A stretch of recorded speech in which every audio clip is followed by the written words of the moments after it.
Wellington, more people arrived outside New Zealand's Parliament on Friday, as protesters calling for an end to a vaccine mandate and tough COVID-19 restrictions refused to end their demonstrations despite arrests by the police. It's been 4 days since several thousand protesters, inspired by truckers' demonstrations in Canada, occupied the Parliament lawns in the capital Wellington, and blocked surrounding streets with their trucks, cars, camper vans and motorcycles.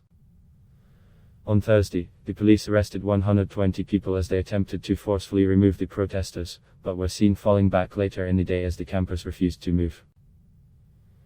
The police said in a statement on Friday that there were no incidents of note overnight at the Parliament grounds, although 2 more people were arrested for alcohol-related behavior. Police continue to take a measured approach to the protesters, who are trespassing on the grounds of Parliament and have been repeatedly asked to leave, Superintendent Corey Parnell said in the statement.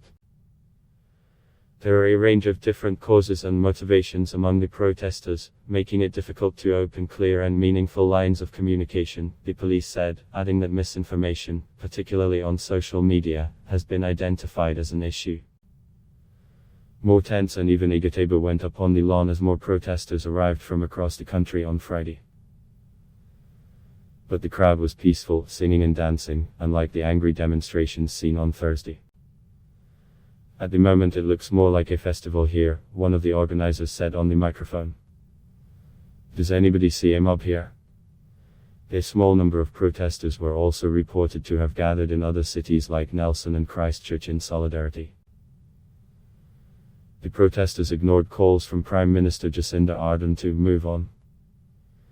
The continuing standoff is mounting political pressure on Ardern, whose approval ratings taking a hit in recent opinion polls.